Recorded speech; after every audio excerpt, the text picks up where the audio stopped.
Hello and welcome to my podcast. Do me a favor, subscribe to the John Keim Report wherever you get your podcast. You're watching on YouTube, hit that like button, hit that subscribe button.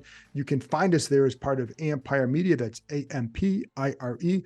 Always much appreciated when you tune in. And you can look for any updates by me on ESPN.com, including about the Josh Harris meeting with the Finance Committee that is taking place Wednesday afternoon in New York. No update now, so I'm not going to put anything on here about that. So check ESPN.com for any updates regarding any sort of development from that situation.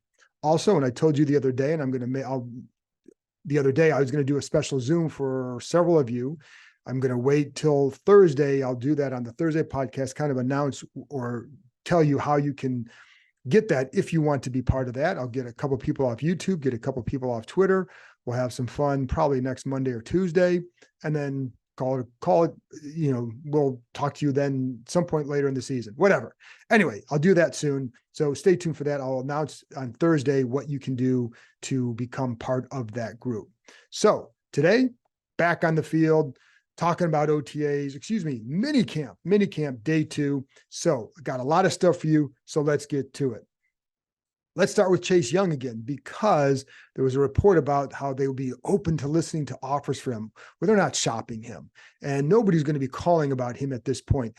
Before the draft, there was talk about him. Would he be available? Well, first of all, nobody was calling about him because the injury, I think, concerned people. And then how the last couple of games went, teams are going to want to see a lot from Chase before they go and make a really good offer. I think in this situation, if some team had come and said, hey, we'll give you a couple first round picks for the guy. Well, of course you're going to listen to that. You'd be silly not to. That's what it would have taken. And they're not shopping him. They don't want to trade him. They know that he can be better for them here than any sort of mid to low round pick would have brought back that would ever do anything for them. So that's how they're viewing it. They like where his mindset is right now, and is since he's reported for minicamp.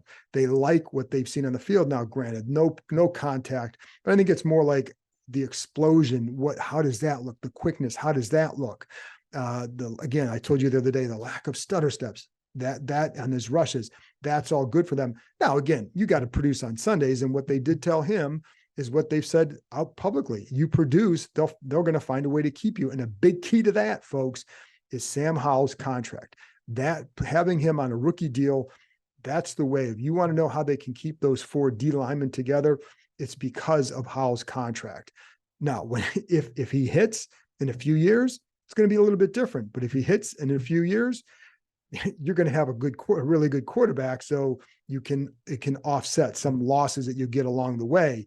But for now, that's the way you can keep that group together for a couple of years. But it starts with both Young and Montez Sweat producing. But again, they're not out there shopping him at this point. And again, I think no team is going to trade for him because there's so much they'd want to see before they give up anything for him, if this were even a discussion, and it's not. So we move on. With Montez Sweat, one of the things that he talked about with us today is he trained in Atlanta, he trained in Florida, trained in Colorado. He knows a big key for him this season is finishing plays. That's something Rivera's talked about, something Jack Del Rio has talked about. So how can you do that? So a lot of it was working on the hips and making that final turn when you get to the top of your pass rush and then getting home, because he's done really well getting to that point. A little bit, I think he's been kind of a better version of a Preston Smith, but there's a lot of similarities in terms of how are you going to get to the point where you can now finish those plays. Coverage is also going to help, because not just who they have in coverage, but the type of coverage. And I think they did a better job when their zone match, especially once William Jackson was out, of making it better for the rush. And so let's see if that continues. And if we'll see how that goes, but that's something he's been working on. The other thing is, one thing you notice with Sweat and Young back is the volume during practice goes up, because both those guys like to talk a lot. And you saw it a little bit yesterday, definitely was hammered home on Wednesday. And for example, there's one time where there's a little play action and Howell runs, sprint roll out to his right, and Montez is coming right at him, bats the ball away, starts yapping it up with Howell. Another time, there were a couple other times where Young and Montez were getting on tight end Curtis Hodges after a couple plays. There was one time they were yelling at him about how he was body catching the ball after actually a nice round. I'll talk about that later. Another time they ran down the field because there's a play down there. These guys were on the sidelines, ran down the field to yell at Hodges in a fun way that it would, the play he just made would have been negated by an offensive pass interference. So, but just the volume was definitely increased. Those guys bring energy, and I think they like to talk a lot. And I know I told you yesterday with Sweat, one of the things that I saw in him in terms of that yapping was he would yap, but he would also praise his offensive guys. And that was a point of emphasis for Rivera, reminding them that these are your teammates. That side of the ball is going to help you look better if they're better. So if they're doing things well, let them know. Anyways, but today it was fun for them, and it was the energy level was a little bit higher. And I think because of those two and how they and their approach. Speaking of Hodges, and I told you, like, he's a guy that I think that they are very curious to see how he looks in training camp because he's looked pretty good during the spring. And I think, he's a guy that to me is going to be one to watch in training camp. Stronger lower body, a little bit more stout, and I think he looks good. He's looked pretty good on those crossing routes. There was one time where he dusted Troy Apke in the slot, and I know what you're going to say, well, it's Troy Apke, but it was just the amount of dusting, I guess I should say, on that to me was impressive. But he has flashed a decent amount, and I think that's something that really has kind of caused them to feel pretty good about his development. And again, if they'd had Armani Rogers, I think that guy would have helped them a lot. But I think they should feel pretty good about how this tight end group has looked so far. And in fact, I think it's been a solid group during the spring and a very involved group. So pay attention to that. And I know, in the offseason after they hired Bieniemy, there was a lot of talk about how Travis Kelce was used in Kansas City. And do they have to go get more tight ends because they're going to be a big factor? They had the tight ends here, and I think we're going to see that, I think. But they certainly are going to be a bigger part of the game, and I think that's a good thing for Howell and a good thing for this offense because they can be used in multiple ways, and that's something you see. You have, like I pointed out a couple of times, how Cole Turner has looked pretty good, and again, Hodges, and then you see Logan Thomas looking a lot more effective like he had been before his injury. And you don't forget, because there's a lot of emphasis on Chase Young coming back from that knee injury would have been, get him another year removed from that. He also had the patellar tendon ruptured. That made it even harder. But Thomas is also going to be a year further removed from his injury. I think that makes a big deal. My sense is that he probably came back a little bit too soon last year because I don't know, I wouldn't say that. I don't know if he rushed back. I don't think it was rushed back, but it certainly was a little bit sooner than maybe he was ready for because it led to some other issues. So late in the year, much better. Now he's looking more like himself, but I think it's also how they're being used. But you see it, the size, like one thing with him is he was never a guy that's just going to create this great separation. It was as much about using his size and knowing the areas to get to, and then using that leverage that gets created because of your size. And today, for example, there was one time on I think it was like a little hitch over the middle against Benjamin St-Juste. St-Juste was all over him. St-Juste is a bigger corner. It didn't matter. Thomas makes himself big, and he caught the ball. He's like a big man in the NBA that makes himself bigger. When I would coach my kids, I tell them, you're inside, make yourself bigger, get those elbows, make yourself bigger. And he does that, but he's already big to begin with, but that's something that's a strength of his. And I'll be curious to see how that group is used in the red zone, because I think they each bring something with that size. And all of them have the size, but the ability to also, in Hodges' case, I think he's a pretty good athlete as well. So just bears watching. Now, now you can watch for it too. The Commanders did a lot of work in the pass game during the OTAs and the mini camps. And some of that stems from the inability to really be physical up front. I think they want to limit how much physicality. And when you start running the ball, it gets a little bit like that. This is also, as Rivera told us earlier on Wednesday, it's a precision-based passing game, the timing and the rhythm. You want to get that down. So I think they're focusing hard on that for that reason. One of the things you also see are the running backs being more involved as well. And before they really get going in practice, they'll stretch and they'll break into groups. They'll do some special teams work over here. During this period, you have other guys who aren't involved in that special team stuff will stay with their position coaches. So you see like Brian Robinson and Antonio Gibson working with Randy Jordan and Jennifer King just on some, like yesterday, a lot of flat routes. Today with some flat, but also some over the middle. And just, it's more or less a glorified walkthrough for them, just going over routes that they're going to use in practice that they're installing that day or whatever. And by the way, and I told her after practice, Jennifer King has a pretty damn good arm and accurate and just puts the ball in a good spot, but with some zip. And I even told her that, but I knew she had played quarterback in the women's football leagues, but she still got a good arm. So anyway, just thought I'd note that. The adventure park is ziplining through the trees. It's climbing from platform to platform. It's even an axe throwing competition with your friends. But what the adventure park really is opportunity. Reconnecting with friends and family, accomplishing a challenge, and making lasting memories. So book your visit today and choose your own adventure. I think they're also using those running backs in a little bit they're more variety of routes. And some of it is just testing to see what guys can do, right? And you can run some slants, you run some outs. They also were working on something today where it's just basically a back shoulder just to the flat, but getting it to a back shoulder to turn them up to the outside to create more yards after the catch. This offense is all about creating yards after the catch. And on that particular route, the leverage for the back will be to the outside. And if you can create that, and actually they did a pretty good job on that.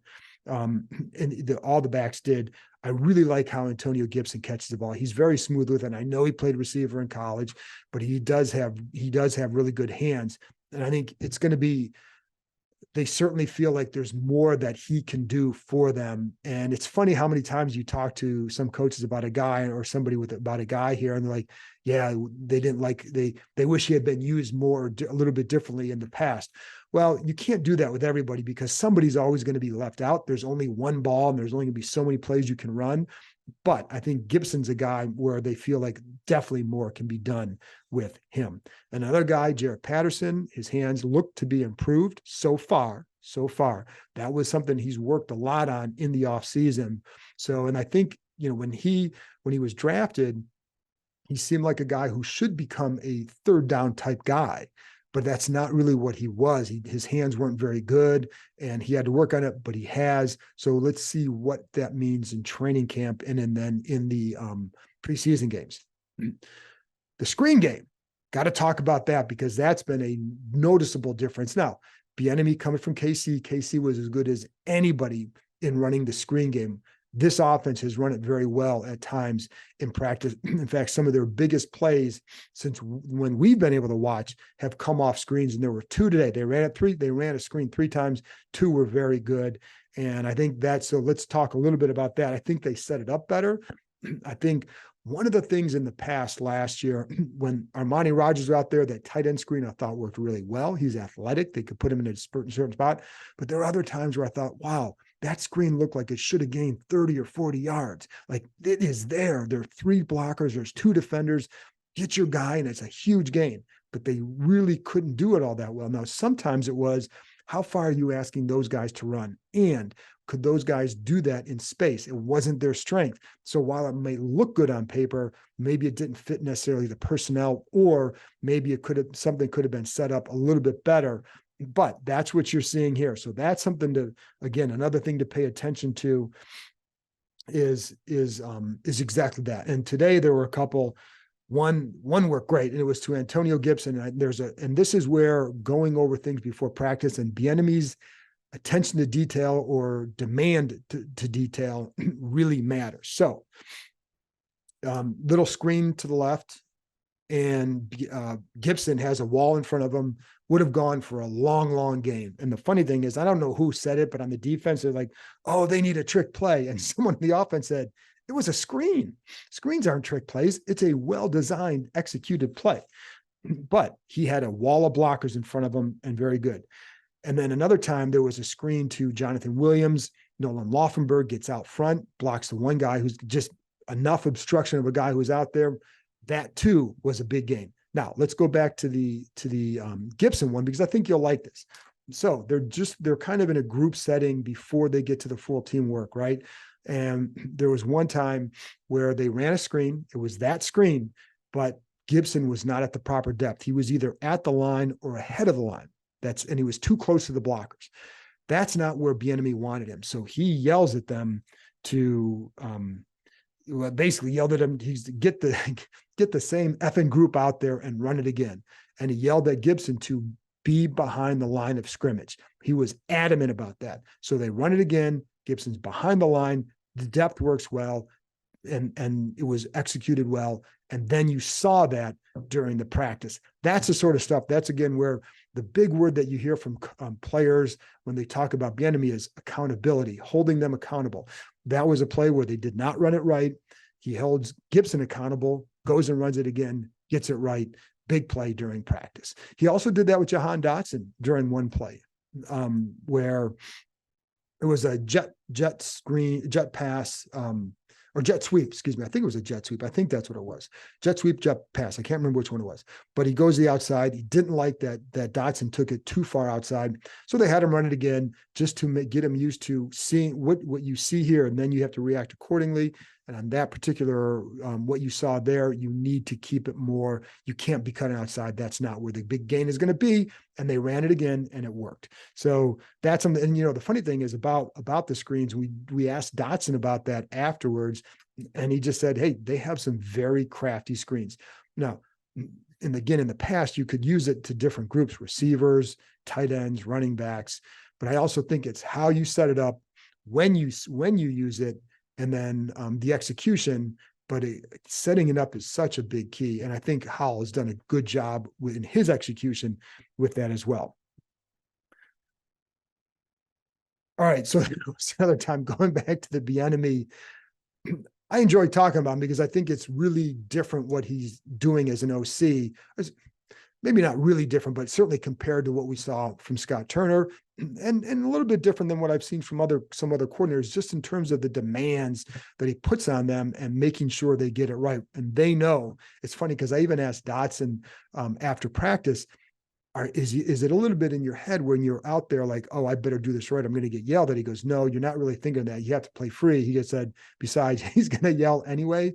But he does. I don't think Bieniemy yells just yell. He's loud, but I don't think he yells just yell. He yells when he has a point to make and when he's upset about something, and that's the point he needs to make. So there was another time where he pulled the offense, the first team offense, off the field after 2 reps in an 11-on-11 drill because he was pissed at him, and he was upset with Howell in particular, and how Bieniemy typically stands way behind the play. So he was about 30 yards or so behind the play. And I'm at the other end of the field, you can hear him pretty clear. But as Howell runs down to him, and you could hear him yelling to Howell, get up to the line of scrimmage, make the call, and go play. So he wants that tempo and that rhythm. And that's a big thing. I think that's going to be a focus for him. And again, that word accountability is used quite a bit when players talk about him. So a couple more things. Sam Howell. Felt like he had pretty good rhythm today. And, again, I don't go too far with what all these practices mean for how these are all steps in the process of building a quarterback for Washington. And one thing I'll say, like, they really do like Jacoby Brissett a lot too. It's not like there's this big distance between Howell and Brissett. There isn't. And a lot of that, again, some of that's natural. There's experience with Brissett, knows how to run the offense, has gotten better with his timing over the last couple of weeks. But they really feel good about Howell as well. Anyways, so I felt like he threw in pretty good rhythm today. Plant, step, pat, ball out. Those are pretty good. Did get picked off. Oh, excuse me. One of the plays that I mentioned yesterday, he got picked off. I can't remember which defender it was, but it was an out route to, I can't remember the receiver. So how about that? I can't remember the D-back, can't remember the receiver, but it was a ball that was tipped and Khaleke Hudson intercepted it. So in talking to someone, it would have been defensive pass interference because they said the way the defensive back kind of vaulted themselves into the play was by pulling on the receiver. So in other words, they like the decision and the throw from Howell, and the reason why the play was made because it would have been a penalty. Anyway, just so you know. But this is the stuff, like when you see stuff in practice, you don't always know I can't watch film of their practices, so you don't always know what exactly happened in play, and you don't always know what they're supposed to do. So you always have to keep that in mind when you see these plays. Like, you see the result, but you don't always know what it meant or why that play was made. And that's always the hard part. So anyway, but you can tell rhythm and timing. You can see that. And I remember one time talking to D'Angelo Hall years ago about that. Like, how can you tell when a quarterback's getting? He said, when he hits their plant step and the ball's coming out. Well, I see that a decent amount with Howell, especially in the 7-on-7. Not the same thing as 11-on-11. You want to see it in the 11-on-11, but you really see it there, which tells me he knows where he's supposed to go with the ball. And it's just a matter of getting more and more comfortable in that full team work. Baltimore scrimmage or the Baltimore practices are going to be a big deal in terms of that. And again, they're using their tight ends well. And I think that's going to help that rhythm and timing. And you see that a lot in 7-on-7. I like how Howell slides and moves in the pocket. And I've seen that a lot of times. I saw it again today. It's something they definitely work on, and every quarterback's going to work on that. But it's something you see them working on, where slide in the pocket and kind of throw with some pressure coming at you, et cetera. It's he had a nice pass to Cole Turner on a inside, hit him in stride on a crosser underneath. Next play on that same, throws outside to McLaurin, hits him in stride, good rhythm. Did get aggressive on one deep ball to I can't remember if it was Marcus Kemp maybe, and he wasn't open.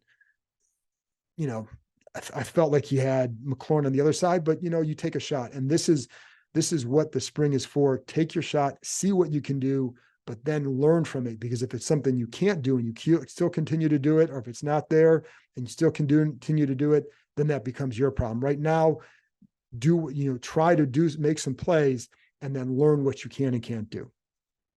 Also thought that Jeremy Reeves had a strong day. And I really like that guy. And I just think he's such a good guy to have around. I think there are a lot of guys like that on this team, but he's one that I definitely think they're always going to have to find a place for him, especially over the next few years, because he's always prepared. He's going to help you in practice. He's going to help you on special teams. He's great in the locker room. And, so it's always, but guys like that deserve to be rewarded. And he certainly has been. Today, he makes a nice one-handed interception on the deep ball that I told you that Howell threw. And what he read the play well, moved, rotated well, put himself in position because of how he read the play, makes a play.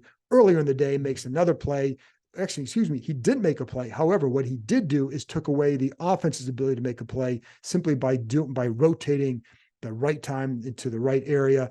And the coaches see that, and the coaches yell their approval to that. Not going to show, if it's in a real game, all it is somebody else is making a play, but he makes the right play, and it forces the quarterback to go somewhere else.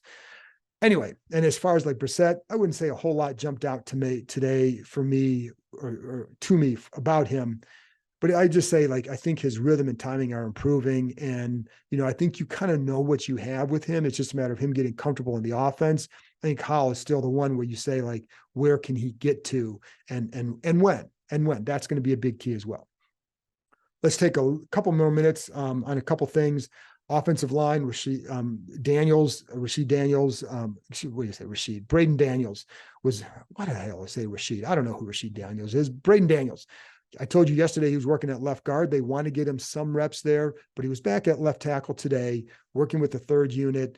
And he still has a ways to go there. And again, it's hard to accurately gauge the O-line, but what you see is still needing to work on the technique, work on the timing, work on putting yourself in position where you're not having to bend at the waist and allow guys to get around you. Andre Jones got around him today at least one time.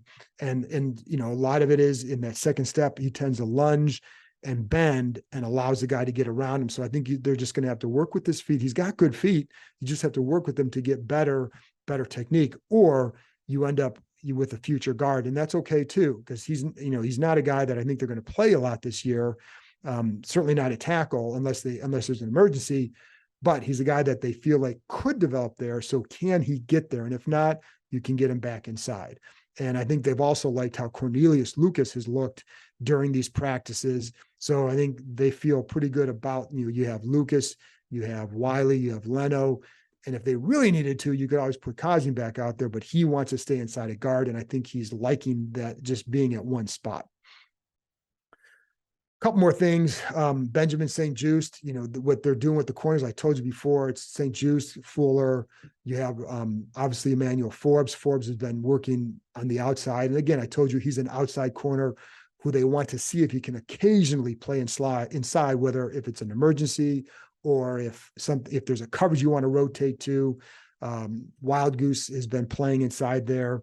But one thing I think it's a smart group. Forbes, St-Juste, and Fuller are a smart group. If that's what the three guys would be.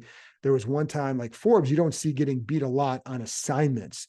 There was one time with St-Juste where he executed the assignment wrong, and Brett Vesselmeyer, who's like 20 yards behind the play, is going to come up and say something to him. Before he can, St-Juste yells to him what he should have done on the play. And it's like, hey, as long as you know and you can correct it, then we're good. And I think that's one thing that those D-backs are pretty well. I think it's a smarter group. Quan Martin, I would put in there.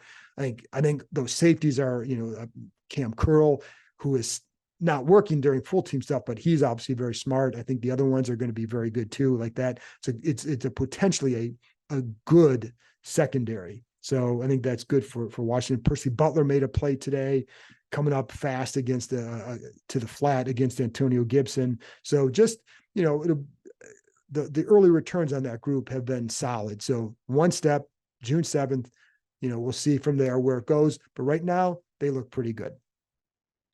And then Sadiq Charles, last thing I'm going to close on.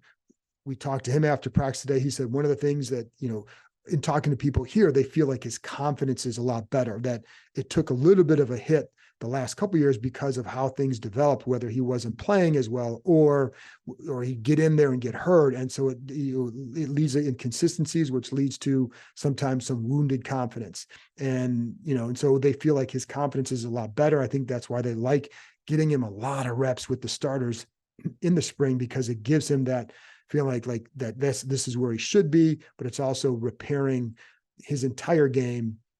I don't know that it was completely damaged, but I think it's like you can lose some and now you can gain some here. But again, the key for him is staying healthy. He knows it. He said he feels like he's stronger, feels like better with his weight. And it's funny because he actually gained weight. Felt he was at 315 last year, said he's at 325, 328 this year. Feels like it makes a difference for him. So if it does, then that leads the confidence. That's what they want to see. But I think there's still a long ways to go to decide to know fully what that line will be, because I know, I still wonder about it. You're going to wonder about it. I wonder how the scheme's going to help it, all that stuff. So, that's where we're at with that. Get into that a lot more later. Anyway, that's my wrap up for today. I'll be back on Thursday with another OTA there you go, a minicamp wrap up, wrapping up the final day of minicamp. And then we'll have some more off-season stuff, wrap up the off-season over the next several days as well. So again, I'm going to announce on Thursday on the podcast how you can be part of that special Zoom session with me. If you want to do that, would love to talk to you guys on there just privately and about whatever for 30 minutes or so. And I'll let you know tomorrow how you can be a part of that. Anyway, that's it. I'll talk to you next time.